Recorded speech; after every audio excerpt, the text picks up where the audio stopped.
Well, we're reviewing 19.2 in your Go Math Workbooks, and we're looking at pictographs. We're going to answer this essential question: how can you display and interpret data in a pictograph? The last lesson, we converted tally marks into numbers. Now we're going to convert the numbers and represent it by a symbol. In this case, it's pictographs. And if you look at the word picto, it has the suffix that's related to picture.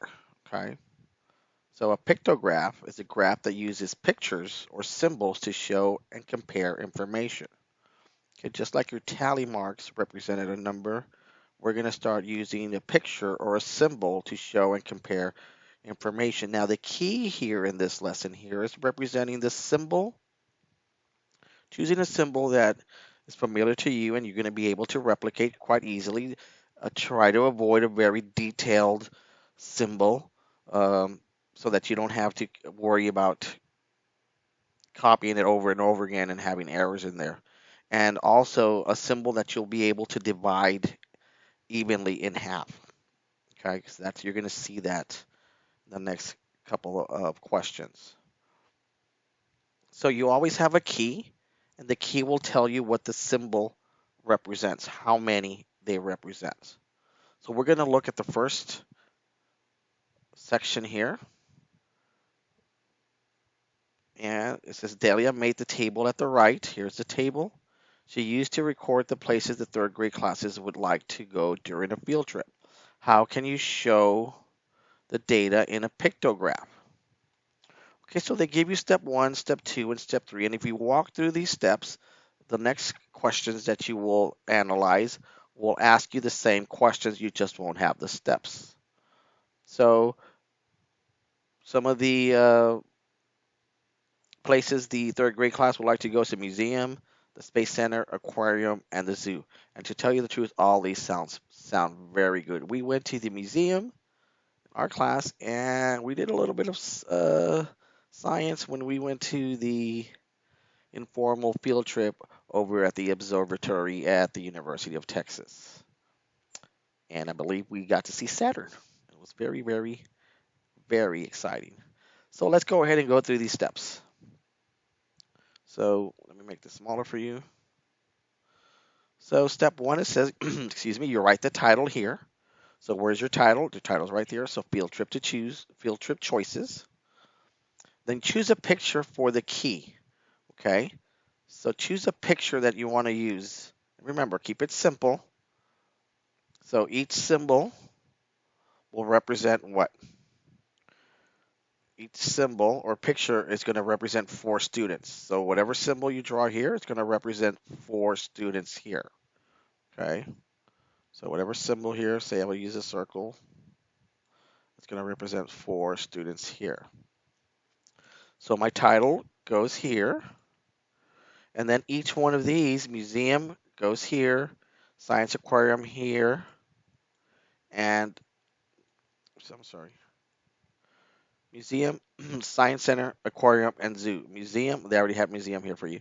Science center, aquarium, and zoo. Then each circle represents 4. So how many would you have for the museum? Well, you would have 2, right? Because that's 4, and that's 8. Okay, that's how this works. Okay, so go ahead and fill this in, and then we'll check your graph, your pictograph, and it should look like this.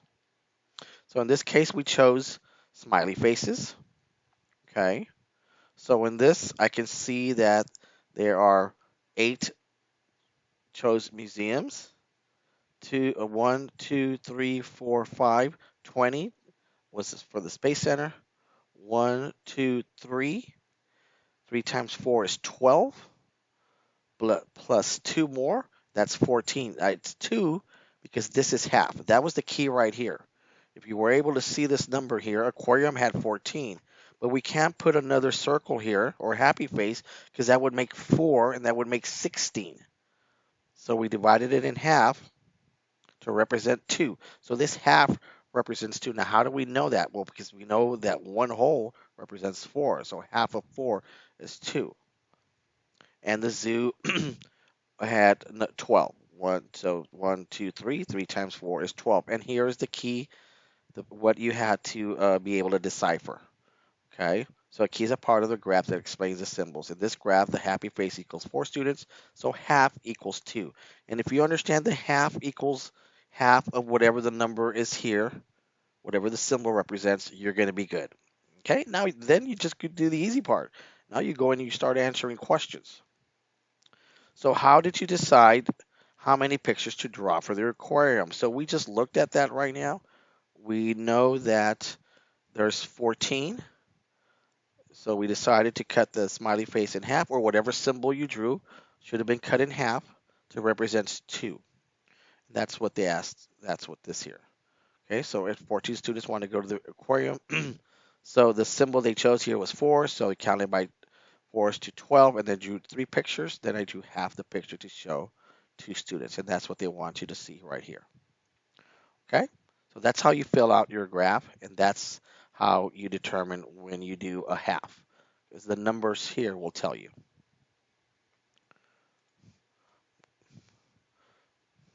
So the next part, excuse me, this section here, it requires us to have a larger group of people, and you may not have that in your home or where you are right now. So what I'm going to do is when we meet during the live session, we're going to go ahead and do this for you. So we're going to take a survey, and I'll have that ready for you either at the end of the class or at the beginning of the session, real quick. It shouldn't take us too long. So we'll record that data, and I will walk you through this. We'll get everybody involved. So let's move on to share and show. In this one, you're going to take the information here. So it says Jeremy pulled marbles from a bag one at a time, recorded their color. Here are the colors. Then put them back in the bag.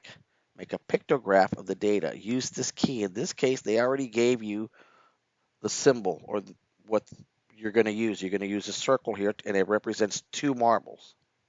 So what do you put here?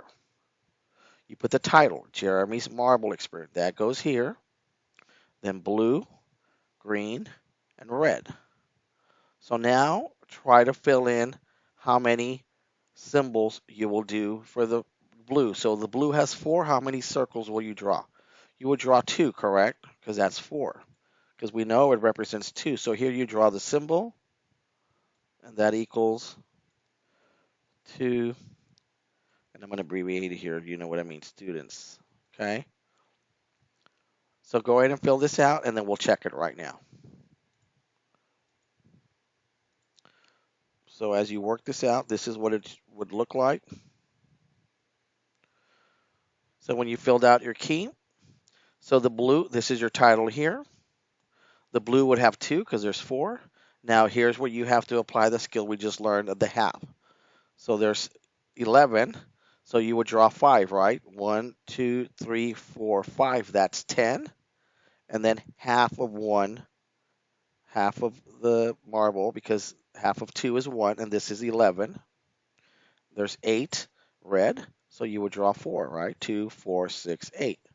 Once you have this done, then you start answering questions. And it is just simple computational skills, and you have the skills to do these. So the first one, and let's see how they ask you, how many more times did Jeremy pull out a red marble than a blue? So a red, we know we have 1, 2, 3, there was 8. The blue, there was 4.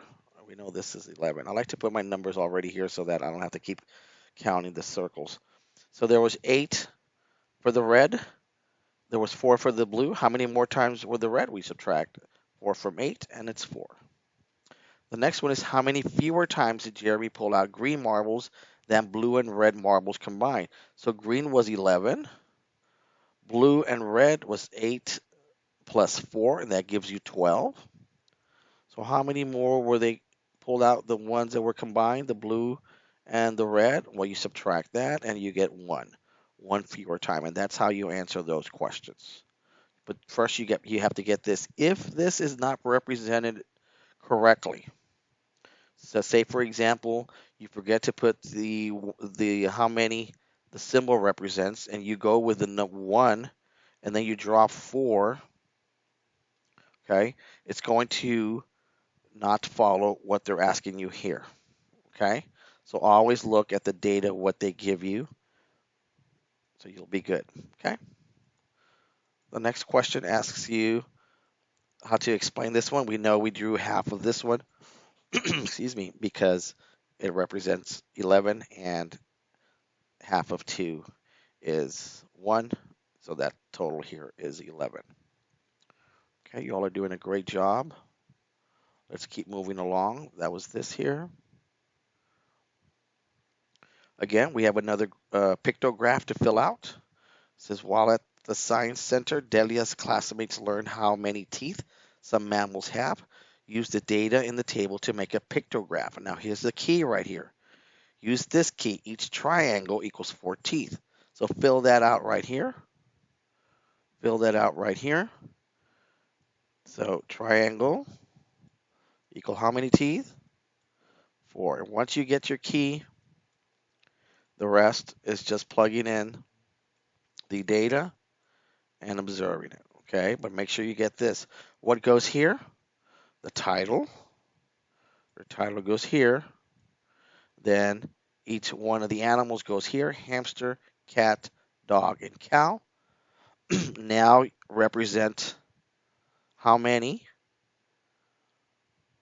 teeth each one had, and then use your symbols here. Remember, using the symbol stands for 4.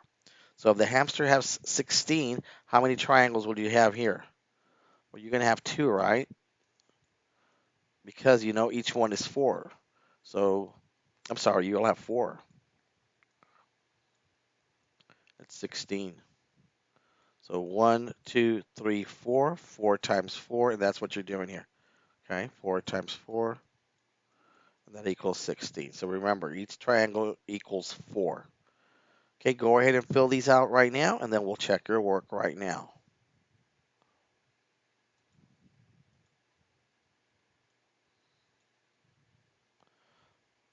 So this is what your graph should look like.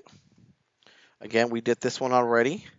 Notice the title here, each animal here, and then the number. Look at cat. Cat had 30, so how many would I have? So 1, 2, 3, 4, 5, 6, 7. 7 times 4 is 28. Now a half. Half of 4 is 2. 28 plus 2 equals 30. That's correct. Look at the dog, 42. So 1, 2, 3, 4, 5, 6, 7, 8, 9, 10. That's 40. And then half, 42. And then the cow has 32. I already know 8 times 4 is 32. So your graph should look exactly like this with the same number of triangles. Then the next thing is you just start answering the questions. How many more teeth do cows have than hamsters? How many more teeth do cows have 32, than hamsters, 16? So what would you do? You would subtract 16 from 32, and that gives you what? Correct, that is 16. It gives you 16. That gives you 16 more teeth. The next one asks you to write a problem that can be solved by using the data in your pictograph. So these are going to vary. Here's one. How many more teeth does a cat have than a hamster? So you could do how many more teeth does a dog have than a cat? Or how many fewer teeth does a cow have than a dog? So just use the data. Now all of these are going to be different for each one of you. But so long as it's a problem that you can solve with this data. So the next one asks you, how many fewer teeth do cats and hamsters have combined than dogs and cows combined? So when they say combined, you have to combine the hamsters and cats, okay, and subtract that from the amount that dogs and cows have. So the hamsters and cats, so your numbers would be what? Hamsters and cats, that equals 46. And then what? dogs and cows. Dogs and cows equals 74. You would subtract 46 from 74, and you would get 28. Okay, so that's how you would do that. Notice how I just added the numbers, hamsters and cow, and then dog and cow, hamsters and cats, dog and cow. That's what they're asking you here. So, okay. The last one, how many pictures would you draw for a cat if each triangle equals 5 teeth? Well, how many does a cat have? 30.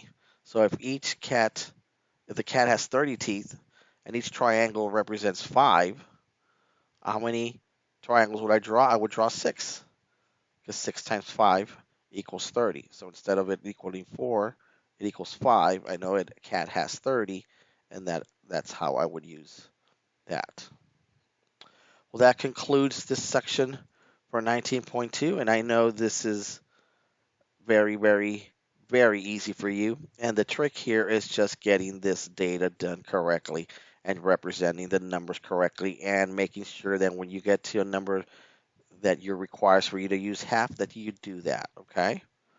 So take a look at daily task assessment and your homework and practice, and we will review these the following lesson. Thank you for being such a great class. Good luck. And again, if you have any questions or concerns, please let me know during our live sessions or send me an email.